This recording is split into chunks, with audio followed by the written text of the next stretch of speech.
9, 8, 7, 6, 5, 4, 3, 2, 1.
Good morning, everybody, and welcome to the John DeVito Show. Hey, look at Rockin' Al has jumped into the chat to start nice and early.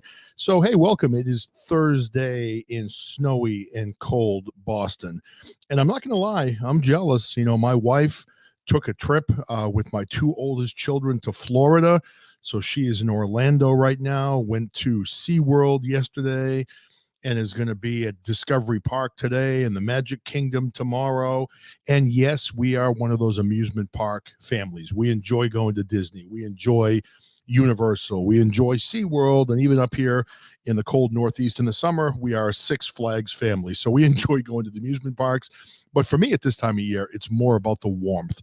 I would rather be in a warm climate than up here freezing my bags off in New England like I'm doing right now. So it is what it is. You know, I live in this area of the country. I've been here my entire life. I grew up in New Hampshire, and every year I say the same thing. Why do I live in a cold climate? Why don't I move someplace warm? Why don't I go to a place where I can actually be outside in the winter and swim in a pool and do all that? Instead, I am literally nipples deep in snow right now. And we have a snow pile at the end of my driveway that must be, not even exaggerating, 12 to 15 feet high. It's just ridiculous how much snow we have. But that's life in Boston. That's life in the Northeast. And it is Thursday. And, you know, my question is, you see the title of my show, Taco Thursday. Why not? Everybody on this, platform calls their Tuesday shows Taco Tuesday. Why can't Taco Thursday be a thing? Why does it have to be Tuesday? So I decided today that I'm going to call it Taco Thursday. Why not? Or as I'd like to say, why the fuck not, right? So Taco Thursday it is. Today is the name of the show. And I'm going to be on for about an hour. I've got to get to work today. I've got meetings on Zoom all friggin' day. And, man, I'll tell you, it's brutal. I work for this company, great company, and normally we have like a national company meeting every year, and we fly someplace. So last year I was in Riverside, California, which was beautiful, warm weather. I got away from the cold. I wasn't, freezing my bags off like I am right now. But because of COVID, things have changed, obviously. So we're having a national company meeting on Zoom. So the last 2 days, I've literally been on from like 11 o'clock in the morning till 5 o'clock Eastern time, just constant Zoom meetings. And I've got to say, my company's doing a great job. They've come up with really, creative ways to keep us engaged and all that stuff, but it's still kind of a challenge being online for all that time. So anyway, it is what it is. So I'm very, very happy to be with the company I'm with. I just kind of wish we could get back to normal a little bit and end up, maybe back in like some type of regular life situation. Who knows if that's going to happen, when it's going to happen, whatever. But, things are good. Again, like I mentioned, it's a little chilly this morning here in Mass, but, we get a lot going on. Now, did anybody see this? This is killing me. There were a couple of funny things I saw in the news the last couple of days. One of them was, did anyone see the video on the news? There was this lawyer. I assume he was a lawyer. Okay. And he went into this Zoom chat and he was chatting, it looks like, with another lawyer and a judge. So it was probably kind of a high level meeting, something that was kind of important. And the lawyer that went into the meeting, I assume he was a little bit older guy. You could hear his voice and he sounded older. Now, the problem was his granddaughter had been using his computer either earlier that day or the day before, whenever it was, and she put like a cat emoji plugin or something. I don't even know what the term is in place of her face. And this cat, when you talked, your mouth moved. If you looked to the left and the right, the cat's face would look to the left and the right. So you've got this lawyer on this meeting with another lawyer and a judge, and the judge is saying to this guy, I assume you know, but you have a cat face in place of your regular face, and you can see the lawyer's the eyeballs like moving all over, and his mouth's moving when he's talking, and it was hysterical. And the lawyer, you could tell, probably an older boomer type of guy, was saying, "Yeah, I know that I have this. My granddaughter was using my computer." And I've got 2 or 3 people right now trying to figure out how to take this cat emoji off of my face. It was hysterical. It was so damn funny. I felt bad for the guy, but they posted on the internet. So it was literally on the news yesterday. I'm sure you could find it on YouTube if you didn't see it, but it was hysterical. I was literally watching the news, and I don't really laugh out loud too often. Everyone types LOL. I was literally laughing out loud. It was hysterical to see that. So that poor lawyer, man, he had a cat face on his meeting with the judge, and I'm sure that's a meeting that the judge will never forget. So just hysterical stuff. Super, super funny. Other story that I thought was great. I'm sure a lot of people here watched the Super Bowl this past weekend. Now, did you see the streaker? There was a streaker on the Super Bowl. He kind of ran out in the field, and that obviously when it's live on television, they kind of pan the camera away from that, so you can't really see it. But the streaker was on the field running around, and there were TikTok videos, and it was posted on different places, so you could actually see the entire thing. So this guy runs out on the field at the Super Bowl, and he's got no shirt on, he's got shorts on, and then he pulls down his shorts as he's running across the field, and he had like thong underwear on. So he's running across the football field with his butt hanging out, and it was a big butt, let me tell you. And he's running around, showing off his ass.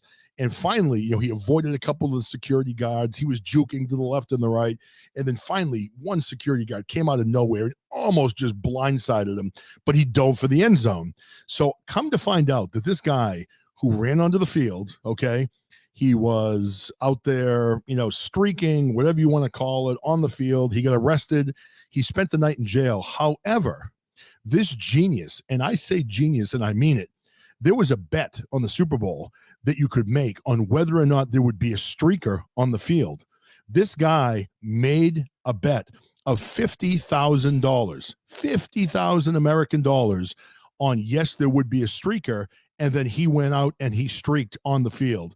So this guy who's running across the field with no shirt on, running across the field with his shorts pulled down, with his thong underwear hanging out, kind of got blindsided by a security guard and spent the night in jail. Apparently the bail was $1,000 to get him out of jail. But this guy was smart enough to lay down a $50,000 bet on whether or not there would be a streaker. So this guy banked it, man. He made a ton of money. And obviously he's legendary also. I mean, the video now is all over TikTok and all over the place. And it's just really, really funny. So anyway, that's kind of one of the things we saw, in the Super Bowl. So, a lot of funny things going on. And at this time of year in New England, you kind of have to look for the positive because it's dark, it's cold. We're only getting probably 7 or 8 hours of sunlight in the Northeast right now up near Boston.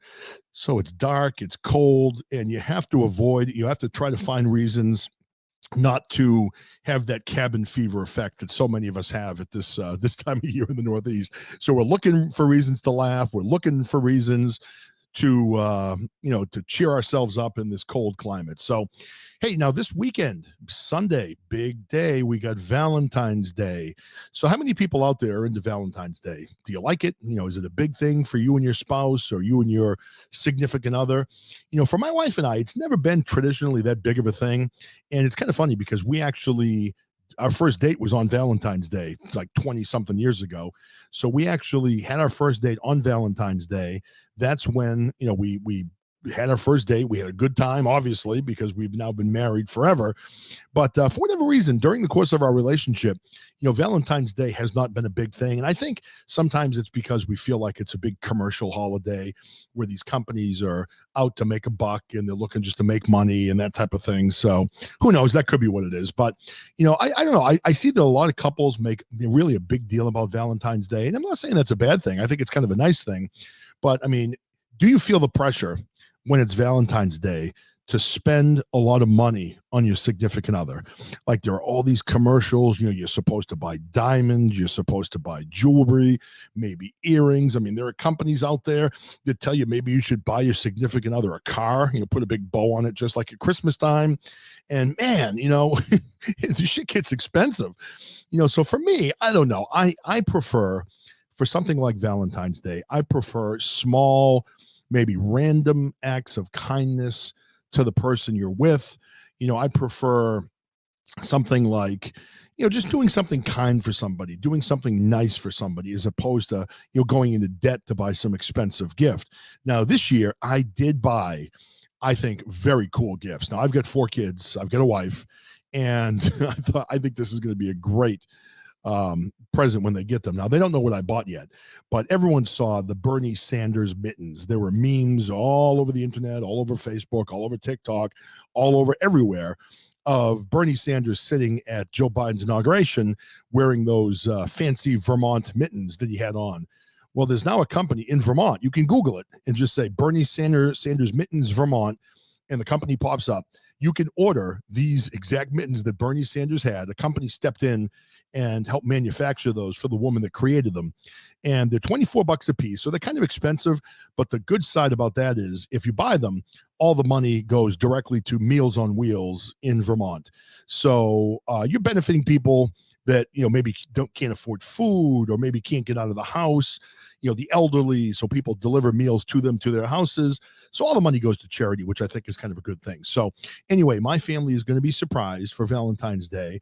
I purchased 6 pairs of the Bernie Sanders mittens, and I'm thinking this might even carry over till next Christmas. This looks like a Christmas card opportunity where maybe all of us can sit in front of the tree with our Bernie Sanders mittens on in the same pose that he did and send that out to all of our friends. So, and you got, I'm not a Bernie Sanders fan, but I just think it's kind of a funny idea. So we're going to go with that, and we'll just kind of see, where that takes us once those come in. But, Valentine's Day, I mean, I think it is a nice day, and I think you need to, keep it in perspective and try to, just not spend a ton of money and put yourself in debt, because again, I think people sometimes tend to go overboard. I mean, even the one thing that really gets me about Valentine's Day is like the day before and the day after Valentine's Day, you can buy like a dozen roses for like almost nothing. But then, if you buy it on Valentine's Day, I mean, the day before Valentine's Day, you may be looking at a dozen roses for like $20. And then on Valentine's Day, you're looking at like $100 or $150 for a dozen roses.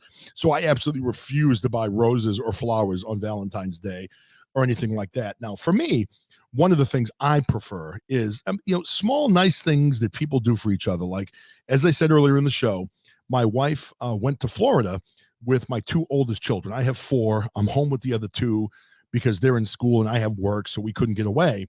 But my wife is in Florida with the other 2. And now before she left, she in our family is the cook. She is the chef. She makes the dinners. I am just not much of a cook. I can cook maybe breakfast. There's a few things I can do, but I can't do a lot of different things. And she is very good at making meals. So what she did was, before she left, she prepared a bunch of different meals for the family, for us, for when she was gone. So we literally have like a dinner for every night that she prepared and put in the refrigerator, so we can just pull it out, stick it in the oven, stick it in the microwave, and then me and the boys are eating decent dinners instead of eating garbage every day. Because let's face it, if we didn't have these prepared meals in the fridge, then I would probably be taking them out for pizza, to McDonald's, to other places where it's just not healthy food. So that's kind of how we operate when my wife is not around. So that is probably what would happen. So I thought that was thoughtful. I thought that was a very nice thing to do. And, for me, that shows love more than, the gesture of like expensive earrings or a dozen roses or anything to that effect. So to me, small random acts of kindness for your spouse, for your girlfriend, for your boyfriend, whatever it may be. And that's kind of a cool way, I think, to celebrate Valentine's Day. So like I said, I am definitely not a big Valentine's Day person. My wife is not either. I know a lot of people are. And the way we ended up meeting was, it was back in, a long time ago now, 20 something years ago. We actually met on Groundhog Day. So we met on February 2nd, and then we talked a few times on the phone, and we get along really well. So I remember after talking on Groundhog Day, I asked her out for the following Saturday. I'm like, hey, you want to go out next Saturday? She's like, sure, that sounds great. So a couple days went by, and then at that point, we realized that Saturday was actually Valentine's Day. I totally didn't do it on purpose. She didn't know it was Valentine's Day. And we ended up going out that night, going out to a couple of bars in Boston, having a couple of beers, going out to dinner.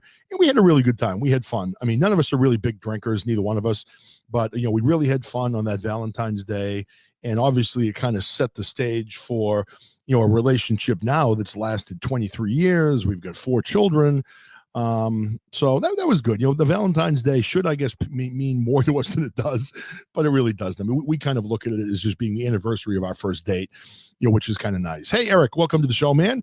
I got on a little bit late today. I apologize. We had kind of a rough thing happen in my family yesterday, and I'm kind of afraid to say this on the air because I don't want my daughter to hear it if she happens to tune into the show. My daughter is down in Florida with my wife and my oldest son, Matt. And yesterday morning, now we as I mentioned, myself and my 2 youngest sons are home. So we're taking care of our 2 dogs. We're taking care of our cat. We're taking care of our 12 chickens. They're doing school. I'm doing work. So we're trying to, keep the house in order to make sure that everything is good to go when my wife and my kids come back. So yeah, unfortunately, my daughter's favorite chicken passed away yesterday morning. Of course, it was the first day they were gone. We woke up and we looked in the inside dog kennel that we have because this chicken wasn't getting along with some of the other chickens. So we brought her inside, and unfortunately, she was dead in the cage yesterday morning, my daughter's favorite chicken. So the reason why I was late this morning, I was trying to figure out what to do because my wife and my daughter and my son are coming home on Monday. Is it Monday? Yeah, they're coming home Monday, and me and my boys are flying out Monday. So I didn't want to have the chicken just in a bag in the garage or whatever. So I ended up finding a place that cremated pets. So I literally drove this morning 40 minutes from my house to a place that cremates pets. So they're going to actually cremate the pet. They're going to put it in this like bamboo box, and they're going to inscribe it. They're going to engrave the name and the dates on the side of the box.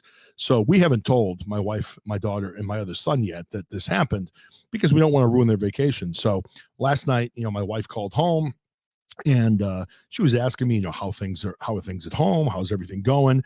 And then she started grilling me about the chickens. So literally I'm on the phone with her last night. I had tears in my eyes because I was sad.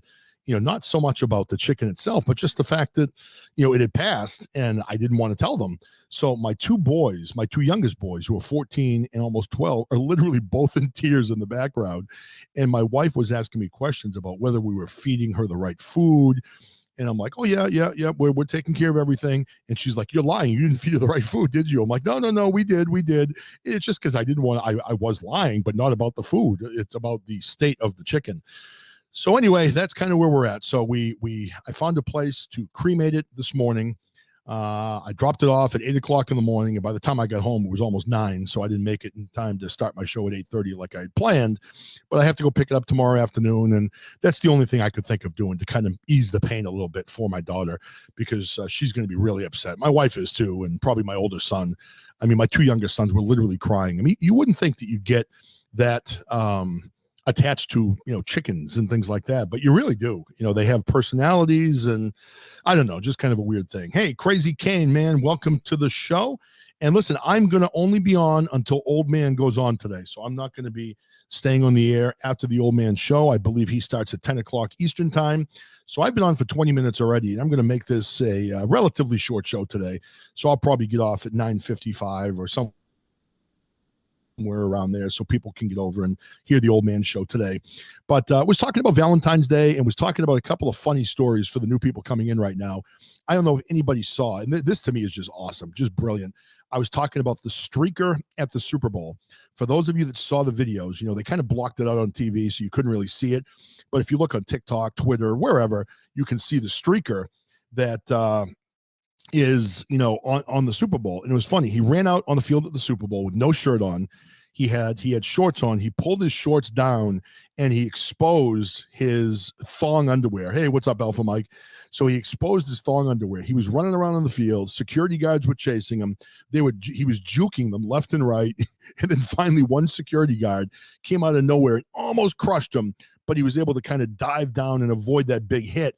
So then this guy that streaked at the Super Bowl was arrested. He was taken to jail and he was bailed out, and it cost him $1,000 to bail himself out of jail. So for most people, you think, wow, that sucks. That's a lot of money. And it is a lot of money to bail yourself out for doing something stupid. However, this guy was a genius because this guy bet on himself. He bet on the fact that there would be a streaker at the Super Bowl. He bet $50,000 on, yes, there would be a streaker at the Super Bowl, and then he became the streaker at the Super Bowl. So this genius, he looked like a moron out there, but there was a reason why he was so happy, because the moment he stepped on that field and ran across the field, he won his bet for $50,000. So the $1,000 he had to spend to get himself out of jail was nothing. I mean, genius. Why did I never think of that? I think next year you may see John DeVito at the Super Bowl, and if you see like a bald, kind of hairy, chubby guy running across the field, you'll know that I laid a bet on the game that there would be a streaker at the Super Bowl. So, Alpha Mike, I see your comment. I did see that. Oh my God, Brady, man, he looked like he was loaded celebrating his Super Bowl win. Now that's almost as bad. I'm Alpha Mike. I don't know if you saw what Gronkowski did a couple of years ago when the Patriots won the Super Bowl with him on the team. Someone threw, I think it was a baseball, and I think it was at the Patriots parade. Maybe it was at the Red Sox parade, but he had the Super Bowl trophy. He swung the Super Bowl trophy at the baseball and put a big dent in the side of the trophy. So that, that's what Gronk did a couple of years ago. But now you see Brady. Brady was on a boat. I mean, that is another reason why living in the South and living in Florida is just superior to living in New England. Here, we have those duck boats where you drive down the street and you're freezing your ass off in the middle of January. And I guess they can drive into the Charles River, but it's freezing cold. In Florida, they don't use duck boats. They use boats. They're out on the ocean doing their Tampa Bay Championship parade. And Tom Brady was loaded, and he took the Lombardi trophy from one boat. And the funniest part of it was you could hear his daughter in the background yelling at him. I don't know if anybody saw the video, but Brady took the Lombardi trophy and threw it to his players that were probably a good 10 feet away, threw it up in the air in the middle of the ocean, and they luckily caught it. But you could hear Tom Brady's daughter in the exactly, Alpha Mike, Dad, no. So his daughter knew he was loaded and was trying to plead with him not to throw the Super Bowl trophy, but he was drunk. And there was another video later in the day that showed, I think it was Gronkowski was kind of helping Tom Brady walk along because Tom Brady was loaded. He was drunk, and I don't think we ever saw him like that in New England. I'm sure he's gotten drunk before. But now who got arrested? Did Brady get arrested or the guy that was streaking? The guy that's streaking got arrested. I didn't know if anybody else got arrested. Oh, did he really? I don't know. I didn't hear that. I didn't know that he got arrested. If he did, holy crap. I mean, that's amazing. So I must have missed that if it happened. I'll have to look it up when I get off the air here and kind of check it out. But so how's everybody doing out there? So what's going on, Crazy Kane, in Louisiana? I know we've got Mardi Gras coming up soon. That's something I have never been to. I would love to go to Mardi Gras sometime. I wish I had gone when I was younger, when I was a big partier. That probably would have been super fun going there in my 20s. So it's next Tuesday. That's Fat Tuesday, right? So yeah, I've never been to Mardi Gras. I have been to New Orleans, and New Orleans is awesome. Excuse me. Hold on. Oh, I had to use my cough button there for a second. But I went to New Orleans a couple of years ago for work, and they were doing construction on Bourbon Street, so that kind of sucked where the street was torn up a little bit. But for the first time in my life, I ate gator. I had never eaten gator before, and we went to a bunch of the bars on Bourbon Street. Had a really good time. And New Orleans is a really cool city. I mean, it's a lot different than any of the cities up in the Northeast. We get Crazy Kane calling in so we can hear a little bit from him. All right. Hey, Crazy Kane, welcome to the show, my friend. How are you? I'm good. Can you hear me? Loud and clear. And we get Eric calling in too. Awesome. All right. So, yeah, tell me a little bit about Mardi Gras in New Orleans. Have you ever been to Mardi Gras, Crazy Kane? Bunch of times. Have you really? What's it like? Madness, chaos, drunk. Pretty much everything cottage life would be. I mean, if you think about it too, I mean, where can you go where you can trade a necklace full of beads to see someone's boobs? I mean, to me, that is without a doubt one of the Thankfully, best trades. I have you not can make seen in life. that. No? Because I heard they do that, don't they? If girls On the are other fast hand, possessed. they Yeah. do sell plastic ones. Oh, they do. Just putting it out there. But we have bad weather right now. Oh, you do? What's the And weather like? thanks to freaking COVID, there is no Mardi Gras this year. Oh, you're kidding. They canceled Mardi Gras also. Oh. Because the cases are really, really starting to blow way out of proportion. Yeah. The city, they're losing people left and right. Where I live, we're the second highest in the state with COVID. We don't have the European strand yet. Right. But we've already lost 7 parishioners from my church. 7? That we knew. Wow. That is terrible. So to all the people that think COVID's a joke and a not real virus, I say kiss my country ass. Yep. Oh, yeah, and I see Alpha Mike made a comment down below saying the UK announced that the new COVID variant is going to sweep the world. So that's awful. I mean, I don't know if the new vaccines protect us from that new variant from the UK, but I know that my wife got both of her COVID vaccines. She got the Moderna vaccine, being in healthcare. So she got both of her shots. The first shot, she ended up just having a sore arm, so it wasn't too bad. The second shot, she got it at the same time as several of her colleagues in her office, and she ended up getting a very sore arm this time, and she had a little bit of a fever, felt a little dizzy, but some of the other people in the office got pretty sick this time. Like one of them had almost like a stomach flu. Another one had a high fever and had body aches and things like that. And, it was kind of hard for some of the ladies in the office. But for me, I know that people feel differently about it, and I've thought about it quite a bit. When the vaccine comes out, I'm going to get it. I mean, I want to, protect myself if I can. I don't fault people that don't want to get it either. I completely understand why certain people might not want to go in that direction. But now, Crazy Ken, you mentioned, Mardi Gras being canceled in New Orleans, which is huge. We already found out here in Boston. Now, I guess the only thing you could maybe compare in Boston to Mardi Gras would be the St. Patrick's Day parade in Boston. Yep. They have that in South Boston. And if you're not from the Boston area, it's huge because Boston has a very, very large Irish population.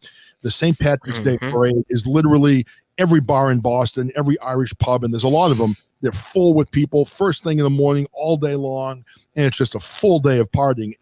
And St. Patrick's Day itself is the same way, where you literally can't get to a bar in Boston. People are there first thing in the morning, drinking all day. They take it out into the streets, and it's really a wild time. But we heard already this year that the St. Patrick's Day parade for the second year in a row has been canceled now in Boston. And, for people in Boston, that's something that a lot of people really look forward to, and it's very disappointing.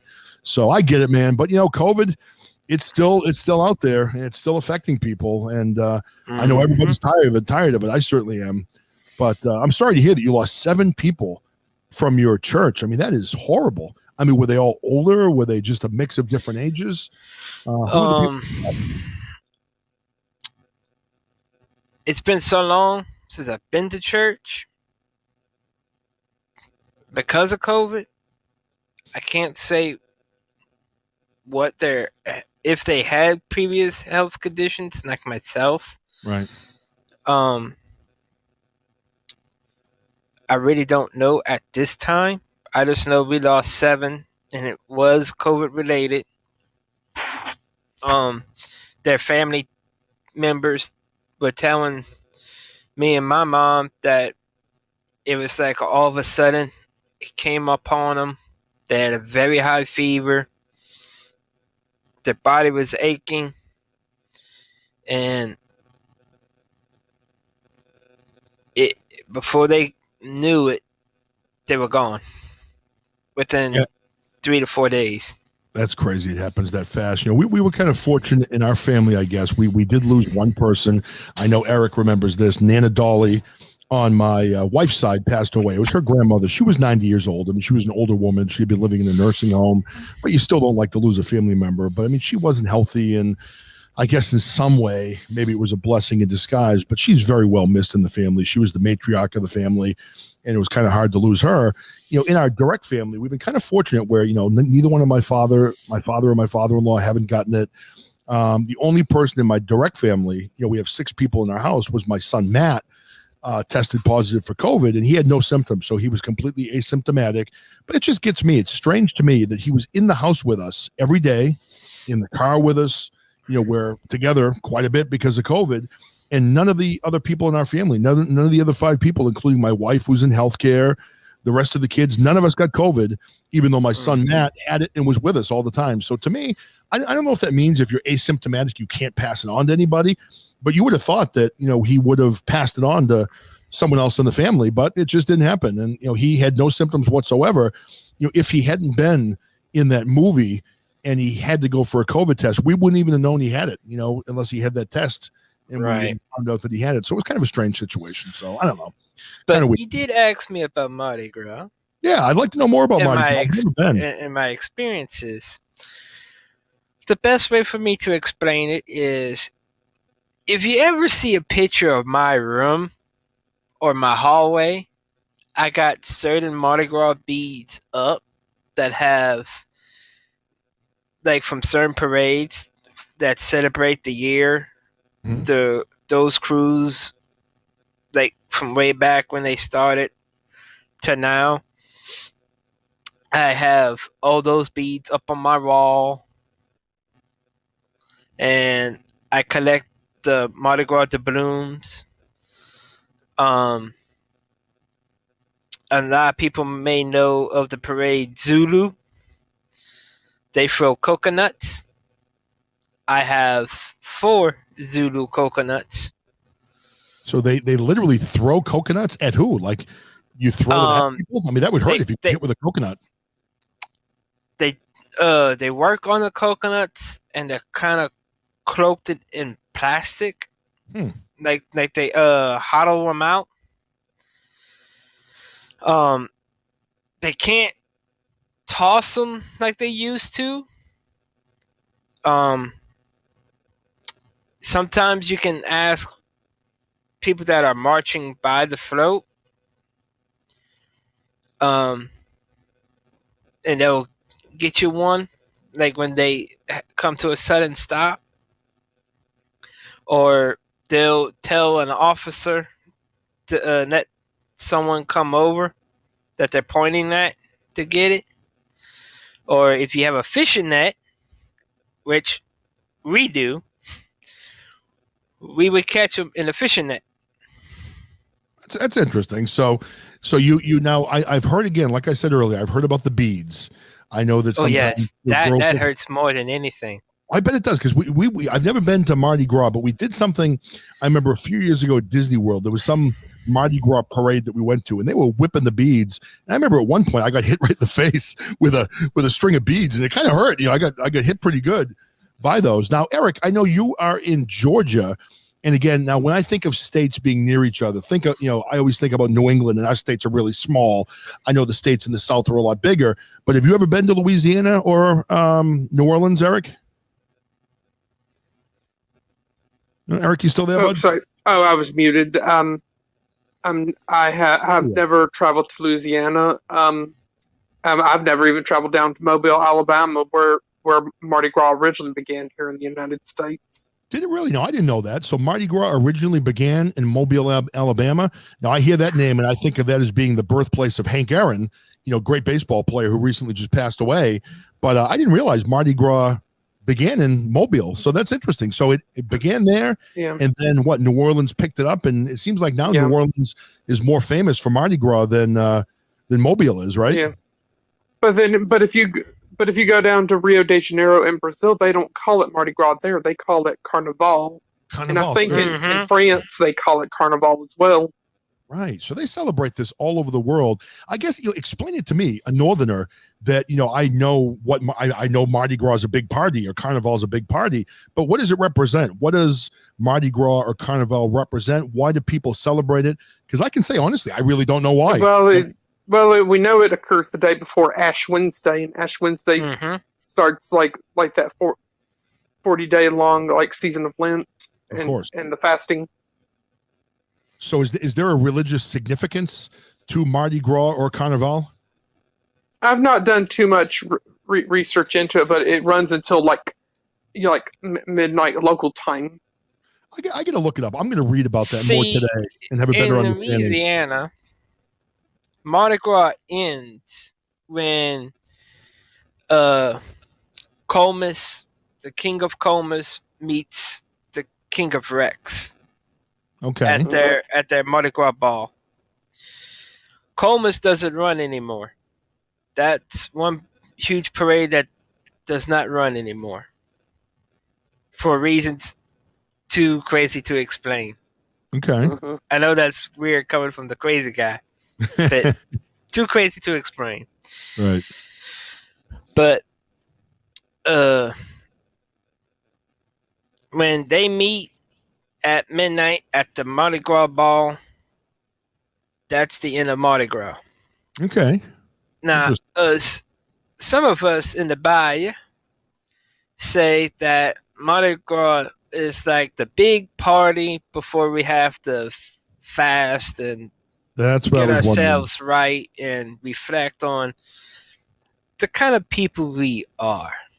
See, that's what I was thinking when I started to think about it being it's the day before Lent starts. That's when, as a Catholic or whatever religion you are, you have to lock down, and you can't eat meat on Fridays. There are all these different things that you can't do. So that makes sense. So this is kind of like the big throwdown, the big party before you kind of have to lock down for Lent and everything else that follows that. That makes sense. All right, I kind of get that now.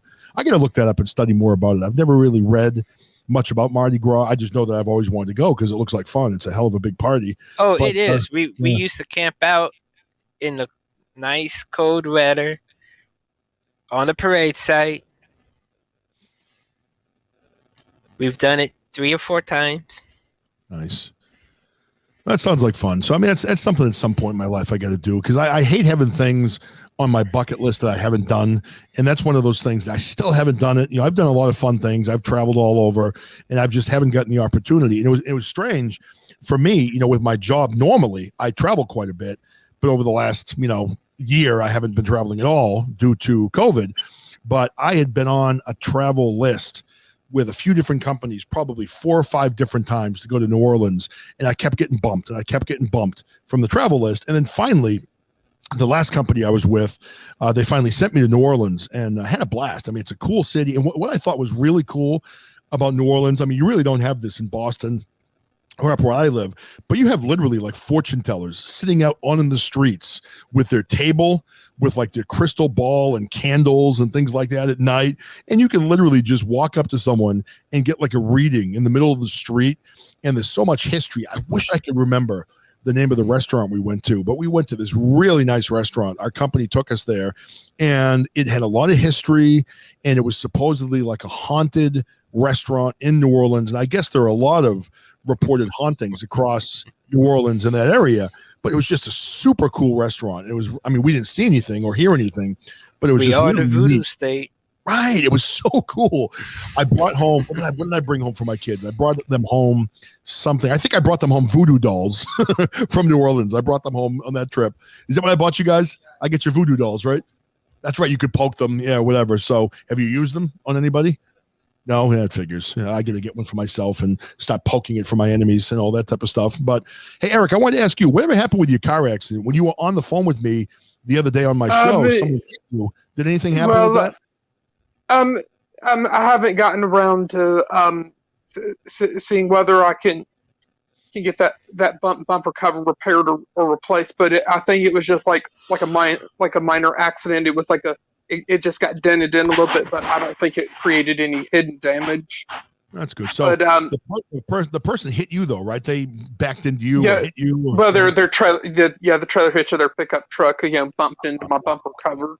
Yeah, those can do some damage because we tow our camper around in the summer, and I have a big trailer hitch on the back of our truck that I tow it around with. And I'll tell you, worse than getting your car hit.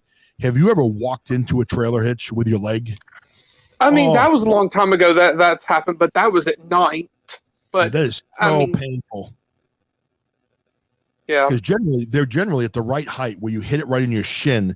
And I remember I did it one night also. I was just walking along on a sidewalk, and a truck had backed into a parking spot, and I was walking along just not looking down, and oh my God, my shin hit full force into the trailer hitch, and it was one of those things where it was like delayed pain, almost when you stub your toe, but when it hit, I had like an instant headache. I was like, oh my God, that was so painful. So yeah, those things can definitely be painful. So hey, welcome to the people coming in. I know I'm on at a bit of an odd time today. I was a little late. I was supposed to be on at 8:30. But earlier on the show, I was talking about a few different things. Hey, Mr. A. I was talking about the I think Ash is here too. Asha, welcome. Oh, Asha. It's funny. I'm not seeing all the names that are coming in on mine. Like, I don't see Asha, and someone else said Man Cave. Oh, I see Man Cave now, so I haven't seen all the names coming in. But, yeah, things are going good here. We were talking about the streaker at the Super Bowl. We were also talking about, did anybody see the video of the two lawyers who were having a Zoom call with a judge? Did anybody see that? You guys out there? If you haven't seen it, you got to Google this. It was hysterical. So it was on the news here in Boston yesterday morning. So this lawyer got onto a Zoom call with another lawyer and a judge. So obviously it was a pretty important Zoom call. And the lawyer seemed like he was an older guy. And apparently his granddaughter had been using his computer either earlier that day or the day before. And she changed I don't even know how you say it, the emoji or whatever it is. So his face appeared as a cat. So this lawyer got on, and his face was a cat, and the eyes moved like his eyes when he talked. The cat's mouth opened and everything. And the judge is saying to him on the Zoom call, attorney, you do realize that you have a cat for your face right now on this call. And the guy's like, yes, judge, I know. I've got two people here with me trying to fix it. I don't know how to do it. And it was so funny watching this cat with his eyes moving back and forth. And when he was talking to the judge, the mouth was opening. And this poor old man did not know how to fix it and not know how to take this filter off of his Zoom call. It was so funny. And I felt bad for the guy, but it went viral. And you got to see it. If you get a chance, look it up on YouTube or look it up on the internet. It was something that was really very funny, I thought, anyway. I was dying laughing when I was watching that. So, I don't know. So, now how about you guys? Crazy Kane and Eric. You got Valentine's Day coming up this weekend. I don't know if either one of you guys are dating anybody or you're playing the field. You doing anything special for Valentine's Day? Well, you see, the problem with Valentine's Day for me is I don't drive. I can't go anywhere. Right. So I would love to date. I would love to find a Valentine, but I'm not that lucky. Yeah. Well, not being able to drive, that's a challenge. I know that makes it hard. But the good thing, I always thought of this. When I was single over Valentine's Day. Now, remember, I didn't get married till I was 33, so I was single for a lot of Valentine's Days. The best thing about being single on Valentine's Day is if you go out to a bar, if you go out to a club, if you go out to some place and you're looking to meet someone, if you see a girl, a guy, whatever, that isn't there with a significant other, you know for a fact that person does not have a girlfriend or a boyfriend. Because if you have a girlfriend, if you have a boyfriend, you are with them on Valentine's Day. So the good excuse for me always would be, I'd meet a girl, I'd talk with her a little bit, I'd be like, hey, you want to, maybe get together sometime? We'll go out and have a drink, go for a walk, whatever. Oh, I'm sorry, I have a boyfriend. That's always the easy out for a girl. I don't know if guys use that as much, but girls use that as an easy out. So now, when you're out on Valentine's Day and you ask a girl out, she can't use the I have a boyfriend excuse, because if she had a boyfriend, she'd be with him on Valentine's Day. So you can then finally call them out and say, all right, just admit that you think I'm ugly. Just admit that you don't like me, But, girls try to do it nicely, and they try to let's see. I see I see Glenn's sport report coming in. I'm against tacos on Thursday. Tuesdays or no days. I agree. For me, I don't know why Tuesday is designated for tacos. Honestly, I don't like tacos. I'm not a big taco guy. I like soft, like shelled tacos, I guess. I don't like the hard shells crack and they break everywhere. And then I get food all over the place. It completely aggravates me. But I see a lot of shows that call this show Taco Tuesday. I didn't have a good title for today, so I figured I'd say Taco Thursday. Why not? So I don't know. But I'm with you, man. I don't like tacos any day. See, now you like tacos every day. I am just not a taco fan. I do like Mexican food. Tacos, though, just don't do it for me. I don't know about you guys up here on the panel. Soft tacos and those burritos. Oh, yes. I like carne asada. I remember that. The first time I had that, I was in San Diego.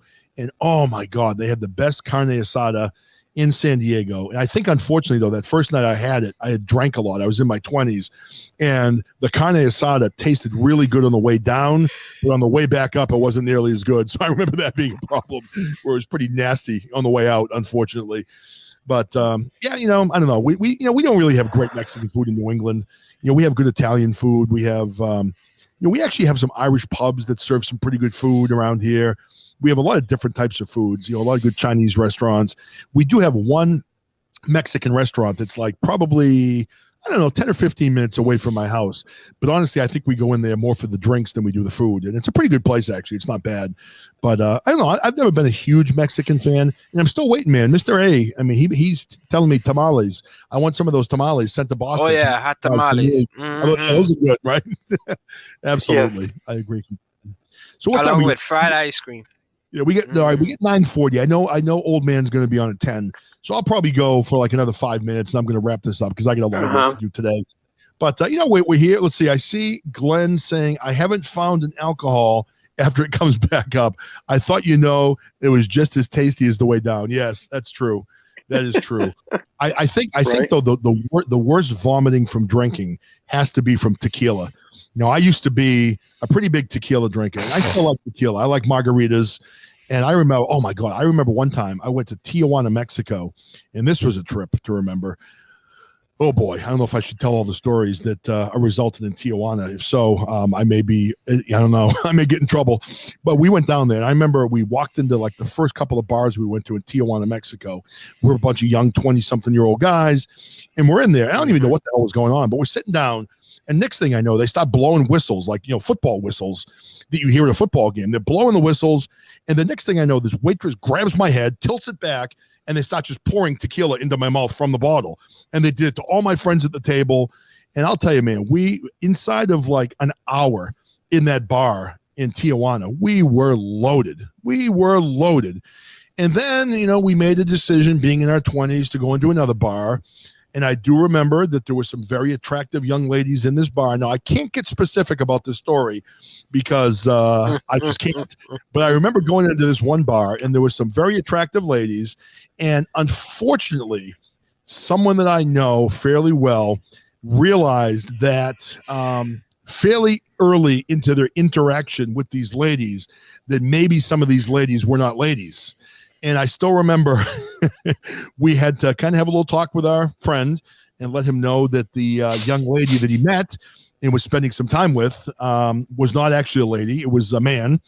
And the conversation didn't go well. I can tell you that was not a good moment for our friend. And I'm not going to mention names. I'm just going to leave it at that because I can't get specific. But that was something that we will never forget about Tijuana. But, our time in Mexico, man, we had fun. But you're right, Glenn. I mean, tequila on the way back up, man, it's nasty shit.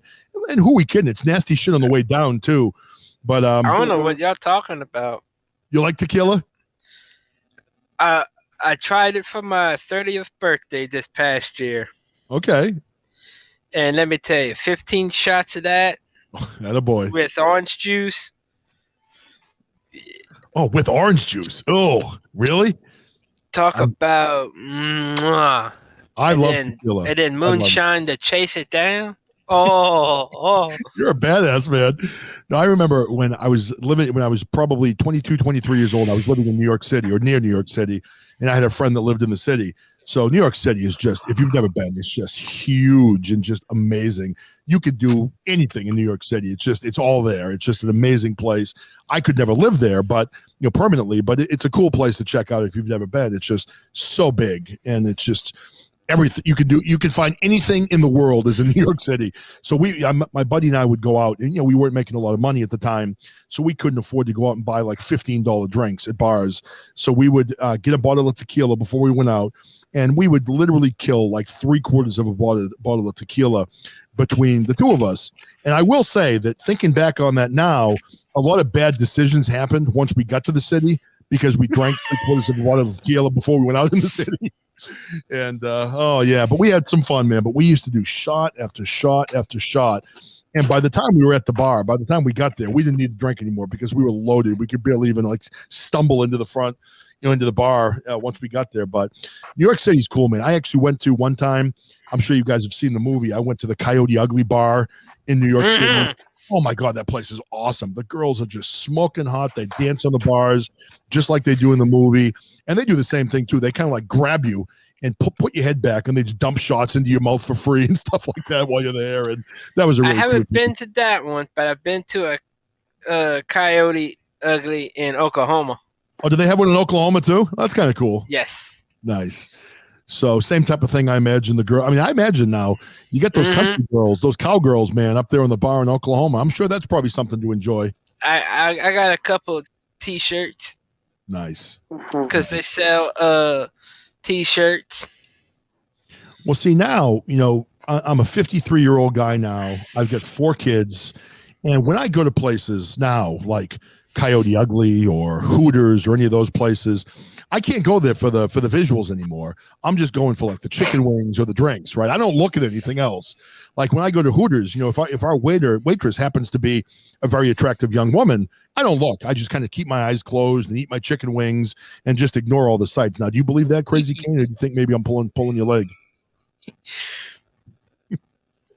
I plead the fifth. I will not. I will not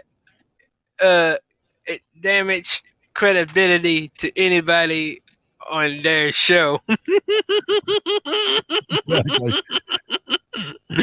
Hey, Eric, I see a note. I'm going to finish up in about a minute or so. I got to address.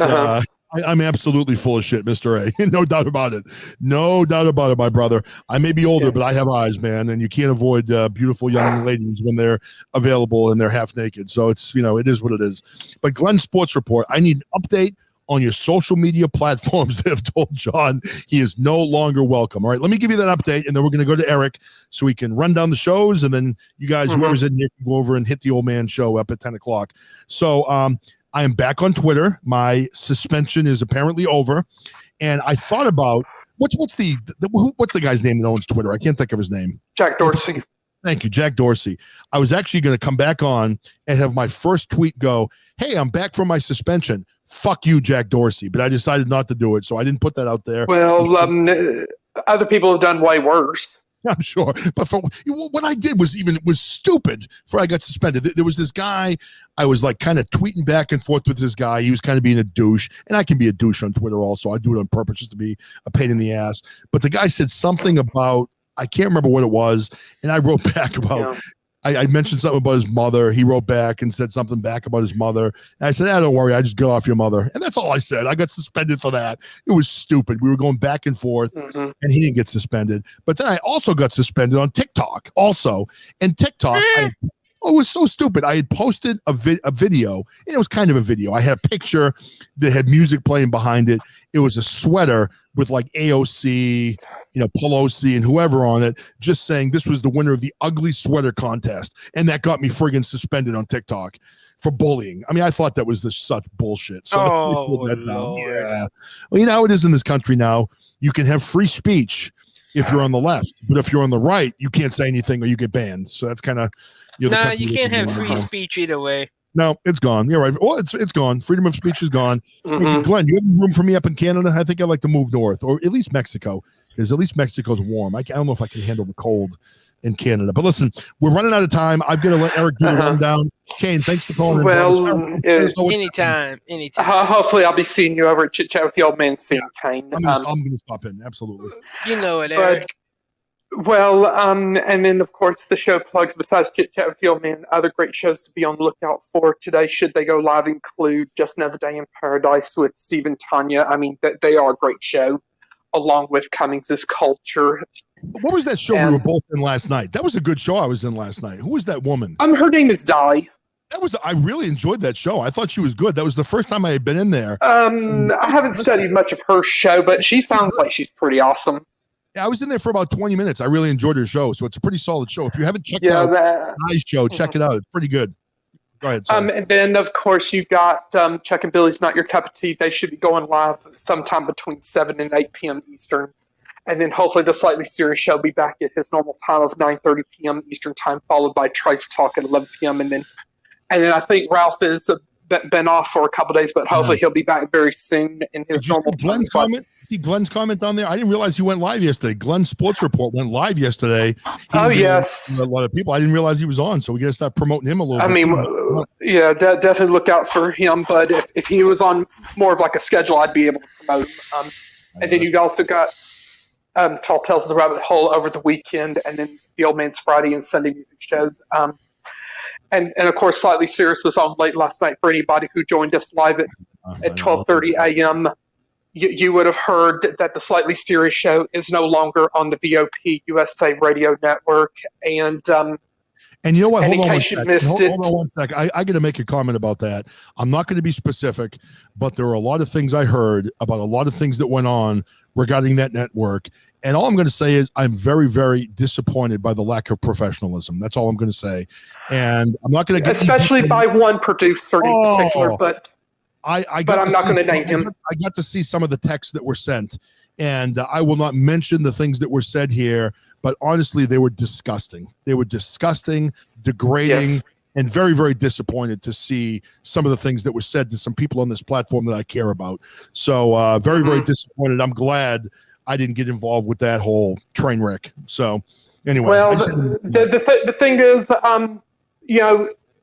we were really just taken by surprise being removed from the VOP empire and stuff. And the only thing we will say to Dan Smariglio is we wish him and the VOP USA Radio Network continued success. But however, the only way he's going to have continued success is he's got a clean house.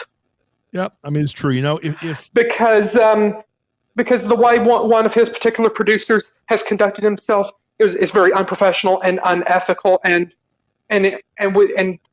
people like you and me, John, will not tolerate that kind of behavior. No. My understanding was it was that same person that was coming into my show and using the N-word and called some of my good friends the FA word, which and Podbean is investigating that as we speak. Yeah. Well, the one thing I thought was funny when I saw the text about using the FA word, fag. I mean, they spelled the plural version. They spelled it wrong. So at least if you're gonna slur somebody by using hate speech, at least spell the damn word correctly. Look it up in a dictionary if you can't figure it out. But I don't know. That whole thing just kind of ticked me off. So anyway, I'm sorry to my friends that had to put up with that. Eric, I know you took some garbage. Jeremy took some garbage. Robert did some garbage. Robert did as well, and now we all know where that was coming from, and that's just unfortunate. And we believe he had some accomplices, that were also in on it too. Glenn, you're cracking me up, man. I see you down there. All right, listen. I know Old Man's coming up, so I don't know what's going on. Yeah, but we'll update you. But in case you missed last night's Slightly Serious Show, he plans on publishing it on the audio portion here on Podbean and other places, and he's going to publish the video on Rumble.